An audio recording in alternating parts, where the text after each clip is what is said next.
Welcome guys to the channel Desi Geek. कैसे हैं आप सब लोग। तो आज हम डिस्कस करने वाले हैं एक बहुत ही इंपॉर्टेंट टॉपिक जो कि है H1B। तो आज मैं आपको बताऊंगा हमारे चैनल पे, हमारे इस वाले वीडियो पे कि H1B क्या होता है, H1B वीज़ा क्या होता है, आप यूएस में कैसे आ सकते हैं H1B को यूज़ करके। एंड ये वीडियो उन लोगों के लिए बहुत इंपॉर्टेंट है जो इस साल फाइलिंग करने वाले हैं अप्रैल में, या नेक्स्ट ईयर जो कि स्टूडेंट्स हैं अभी और नेक्स्ट ईयर फाइल करेंगे। ऑल्सो इस वीडियो में मैं आपको बताऊंगा कि बिना लॉटरी के H1B कैसे लगाते हैं। तो आई नो ये थोड़ा सरप्राइजिंग सा साउंड करता है, बट H1B बिना लॉटरी के भी लगता है, और वो कैसे लगाते हैं वो भी we will go through this topic in this video. तो लेट्स स्टार्ट दिस वीडियो।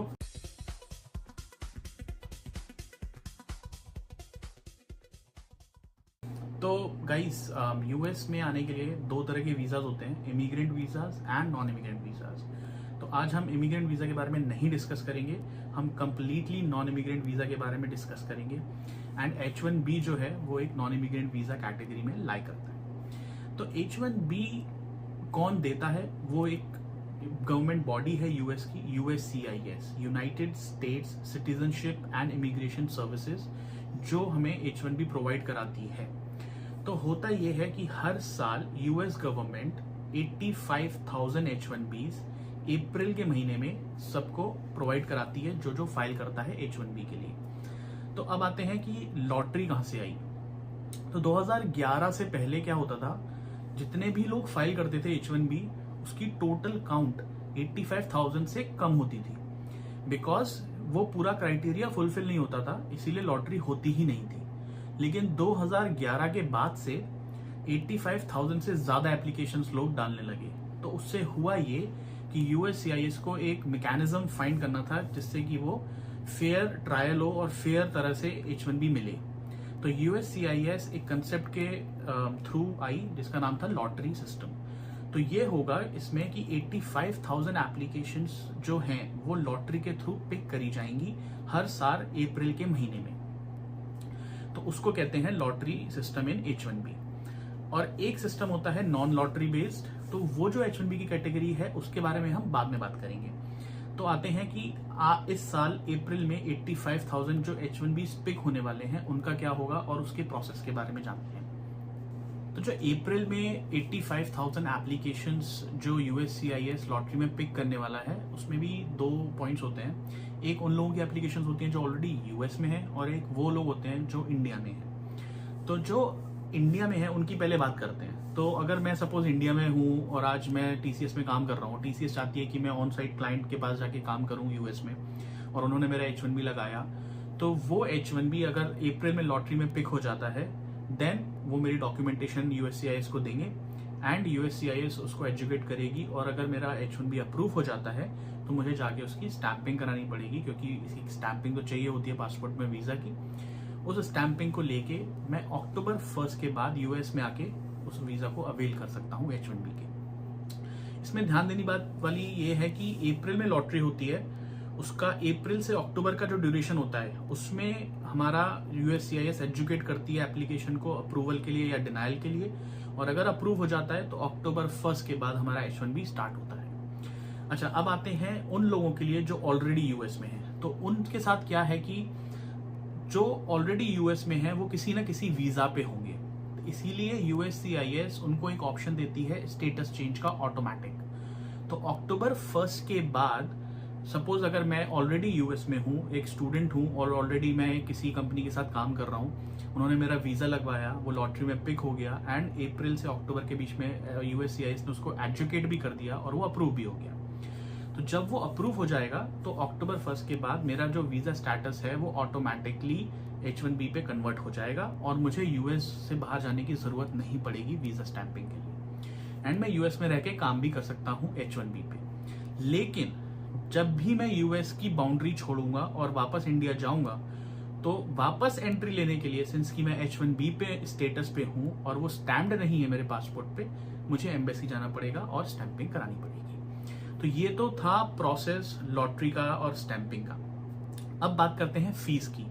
तो जो H1B की फीस होती है वो सारी की सारी फीस एम्प्लॉयर बेयर करता है, except one which is called premium processing fee. तो जो प्रीमियम प्रोसेसिंग फी होती है वो क्या होती है वो मैं आपको बताता हूँ। उससे पहले उससे पहले जो रजिस्ट्रेशन फीस होती हैं उसके बारे में बात करते हैं। तो जो लॉटरी में आपकी एप्लीकेशन जानी है उससे पहले एक रजिस्ट्रेशन फी एम्प्लॉयर पे करता है एंड एक होती है लॉयर फी। तो ये दोनों फीस और छोटी मोटी 2-3 चीजें और होती हैं, तो उन सारी फीस को एम्प्लॉयर पे करता है। एंड देन जब आपकी लॉटरी में पिक हो जाती है एप्लीकेशन, तो एक एम्प्लॉय के पास ऑप्शन होता है प्रीमियम प्रोसेसिंग का। अब प्रीमियम प्रोसेसिंग में H1B जो होता है वो 15 दिन के अंदर डिसीजन देती है USCIS की जो बॉडी है, गवर्नमेंट बॉडी वो। तो अगर आपको 15 दिन के अंदर अपना H1B का डिसीजन चाहिए तो आप अपनी H1B प्रीमियम प्रोसेसिंग में कन्वर्ट करा सकते हो। और अगर वो H1B की प्रीमियम प्रोसेसिंग कन्वर्जन हुई तो it completely depends on the employer. कुछ एम्प्लॉयर्स की पॉलिसी होती है कि वो H1B की प्रीमियम प्रोसेसिंग फी देंगे और कुछ एम्प्लॉयर्स की पॉलिसी होती है जो वो नहीं देंगे। तो सपोज अगर आपकी कंपनी H1B की प्रीमियम प्रोसेसिंग फी देने के लिए रेडी है तो आप उनसे पूछ सकते हो, वरना आपको आउट ऑफ द पॉकेट ही एक्सपेंस बेयर करना पड़ेगा। जो प्रीमियम प्रोसेसिंग की फी होती है वो अराउंड $2400 के करीब है अभी। बाद में USCIS बढ़ा दे इस वीडियो के बाद तो पता नहीं, बट आज के ईयर में जो फाइलिंग होगी उसकी $2400 फी है। तो ये तो था फी का ब्रेकडाउन स्ट्रक्चर। ओके, तो ये थी वीजा प्रोसेसिंग, ये हमने जाना फी ब्रेकडाउन स्ट्रक्चर। अब बात करते हैं जो कि बहुत ही इंपॉर्टेंट सी चीज है, आपने भी सुना होगा काफी लोगों को बोलते हुए कि आपके पास मास्टर्स डिग्री होनी चाहिए तभी H1B लगेगा, या आप कंप्यूटर साइंस में होने चाहिए तभी H1B लगेगा, जो कि बिल्कुल गलत है। ऐसा कुछ भी नहीं है। अगर आप सिविल में हो, आप मैकेनिकल में हो, इवन आप नॉन IT बैकग्राउंड से हो तो भी आपका H1B लग सकता है। It's not a blocker. H1B is a speciality occupation visa. अच्छा, मैं एक एग्जांपल देता हूँ। मेरा एक फ्रेंड था जो कि सिविल में काम करता था, उसमें मास्टर्स करी यहाँ पे आके और सिविल इंजीनियरिंग में ही मास्टर्स करी एंड वो कंप्यूटर साइंस में कन्वर्ट हुआ, उसने कोडिंग सीखी एंड अब वो बहुत ही अच्छा डेवलपर है एंड वो कंप्यूटर साइंस में ही H1B पे काम करता है। तो ऐसा नहीं है कि अगर आप किसी और STEM कोर्स यानी कि साइंस, टेक्नोलॉजी, इंजीनियरिंग, मैथमेटिक्स के जो कोर्सेज होते हैं, अगर आप किसी और कोर्स में अपनी मास्टर्स करते हैं तो भी आप कंप्यूटर साइंस में कन्वर्ट होके अपना H1B ले सकते हैं। इसमें जो ज्यादा हर्डल होगा वो ये होगा कि USCIS आपको ये पूछेगी कि आप एक RFE रेज कर देगी आपके H1B पे, जो कि कहलाती है request for evidence. Request for evidence में USCIS बोल सकती है आपके एम्प्लॉयर को कि आपने अपनी जो मास्टर्स है, सपोज वो मैकेनिकल में करी है और आप जो जॉब कर रहे हो वो कंप्यूटर साइंस की है, तो उसको कोरिलेट करने के लिए कैसे ये सही है। तो आपका एम्प्लॉयर इस पे बोल सकता है कि आपके पास कुछ सर्टिफिकेशंस हैं, आपके पास कुछ एक्सपीरियंसेस हैं, या आप बहुत अच्छा काम कर रहे हैं, और वो डॉक्यूमेंटेशन कि आपने इतने सारी चीज़ों पे काम किया है वो USCIS को दे के एम्प्लॉयर आपका H1B अप्रूव करवा सकता है, इवन दो कि आपकी मास्टर्स किसी और डिग्री में है और आपकी जॉब जो है वो कंप्यूटर साइंस में है। इनफैक्ट मेरे बहुत सारे ऐसे फ्रेंड्स हैं Amazon में जो आर्ट्स बैकग्राउंड के हैं एंड इवन दो वो आर्ट्स के हैं, उन्होंने अपनी पढ़ाई करके, नॉलेज गेन करके कंप्यूटर साइंस में जॉब ली है एंड वो H1B पे काम कर रहे हैं। तो जो आपको ये बोले कि आपको अगर आप किसी और बैकग्राउंड से हैं तो आप H1B नहीं लगवा सकते, is absolutely wrong. Okay, so now moving to second part of H1B, which is non-lottery based H1B, and this is very interesting and especially for people जो लास्ट ट्राई में हैं अपने H1B के, वो कैसे अवेल कर सकते हैं इस ऑप्शन को, वो जानते हैं। ओके, तो हमने अभी देखा H1B का प्रोसेस, H1B के बारे में जाना, H1B की फीस के बारे में जाना, लॉटरी की टाइमलाइंस के बारे में जाना। अब आते हैं एक कैटेगरी H1B की जो कि नॉन लॉटरी बेस्ड होती है। तो इसके बारे में थोड़ा मैं बैकग्राउंड पहले आपको दे दूं। तो जितनी भी कंपनीज हैं पूरे all round the world, from Google, Microsoft, TCS, Infosys to any startup जो आपका H1B लगवाती हैं, वो सारी की सारी कंपनीज फॉर प्रॉफिट होती हैं। इसका मतलब क्या होता है, अगर गूगल $10 कमा रही है तो वो अपने पास रखती है और वो प्राइवेट ऑर्गेनाइजेशन है और उनके पास सारा पैसा जाता है। तो अब बात करते हैं उन कंपनीज की जो नॉन प्रॉफिट होती हैं, लाइक गवर्नमेंट ऑर्गेनाइजेशंस या यूनिवर्सिटीज हो गई। तो वो जो H1B लगवाती हैं उसको हम नॉन लॉटरी बेस्ड H1B कहते हैं। फॉर एग्जाम्पल, अगर मैं एज अ स्टूडेंट यहाँ आता हूँ US में और मैं पढ़ाई कर रहा हूँ, PhD कर रहा हूँ या मास्टर्स कर रहा हूँ एंड मेरी H1B की फाइनल लॉटरी नहीं लगी, तो मेरे पास एक ऑप्शन होता है नॉन लॉटरी बेस्ड H1B का, वो मुझे कैसे मिलेगा? मैं किसी नॉन गवर्नमेंट या नॉन प्रॉफिट ऑर्गेनाइजेशन में जॉब ले लूँ। तो मेरा एक फ्रेंड था जो मास्टर्स में आया और मास्टर्स के ग्रेजुएशन के टाइम पे उसने अपनी यूनिवर्सिटी की आईटी डिपार्टमेंट में एक जॉब एप्लीकेशन डाली जो अप्रूव हो गई एंड उसकी यूनिवर्सिटी ने उसका H1B लगवाया जो कि नवंबर के महीने में था। तब मुझे इसके बारे में पता लगा था कि एक नॉन प्रॉफिट ऑर्गेनाइजेशन जो कि एक यूनिवर्सिटी होती है, अगर वो आपका H1B लगवाती है या कोई नॉन गवर्नमेंट ऑर्गेनाइजेशन है जो कि नॉन प्रॉफिट है, तो आपका H1B लॉटरी के थ्रू नहीं जाता और वो किसी भी टाइम, किसी भी साल के किसी भी टाइम वो अप्लाई हो सकता है। तो इस तरह से जो लोग, स्पेशली वो लोग जो अपना फाइनल लॉटरी टर्न यूज कर चुके हैं और उनका H1B पिक नहीं हुआ है, वो इस ऑप्शन को अवेल कर सकते हैं।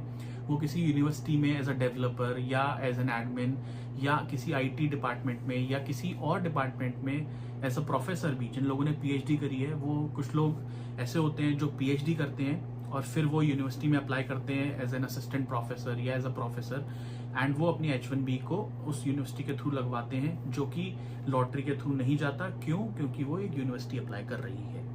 तो इस तरह से आप नॉन लॉटरी बेस्ड H1B भी यूज कर सकते हैं।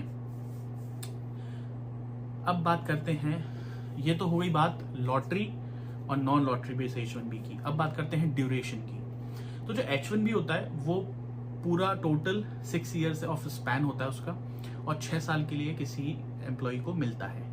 लेकिन what happens after 6 years is something which is related to your green card.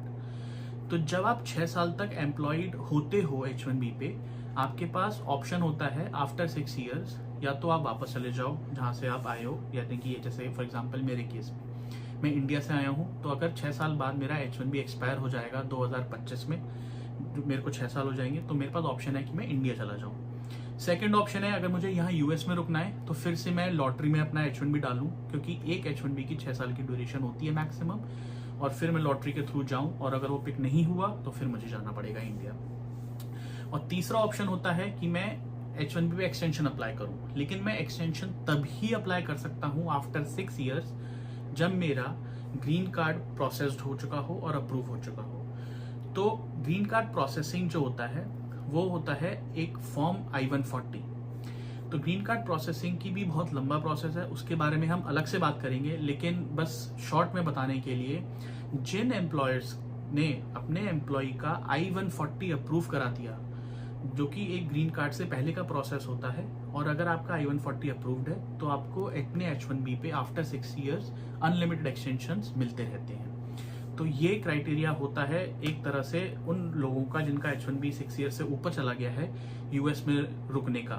तो वो अपने एम्प्लॉयर से बोलते हैं कि हमारा GC आप अप्लाई करें, उनका GC I-140 अप्रूव होता है एंड वो अब फिर अपने 6 साल बाद अपने H1B पे एक्सटेंशन अप्लाई करते रहते हैं जब तक उनका ग्रीन कार्ड नहीं आ जाता। तो ये तो था पूरा H1B का पूरा शुरू से लेके एंड तक का प्रोसेस। ओके, सो इस वीडियो में हमने देखा H1B के बारे में। हमने दोनों तरह के H1B डिस्कस करे, lottery based, non lottery based. तो guys, thank you for all the love you are showing me. Please channel को सब्सक्राइब करें। मैंने देखा है काफी लोग हमारे चैनल के व्यू करते हैं पर सब्सक्राइब नहीं करते, तो प्लीज सब्सक्राइब करें। एंड हम ऐसी सीरीज करते रहेंगे जिसमें हम आगे F1 के बारे में बताएंगे। तो मैं F1 पे यूएस आया था, अब मैं H1B पे हूँ। मेरी वाइफ जो है वो अभी स्टूडेंट वीजा पर है एंड मेरे पेरेंट्स भी यूएस आ चुके हैं, वो B1 B2 पे आए हैं। तो हम सारे वीडियोस करेंगे जिसमें हम बताएंगे F1 के बारे में, एक वीडियो में हम बताएंगे ग्रीन कार्ड के बारे में, प्रोसेसिंग के बारे में कैसे होती है। तो प्लीज़ लाइक करें, कमेंट करें, सब्सक्राइब करें एंड कमेंट सेक्शन में ज़रूर मुझे बताएं कि अगला वीडियो आप कैसे देखना चाहते हैं, कौन से वीज़ा से रिलेटेड देखना चाहते हैं। Thank you.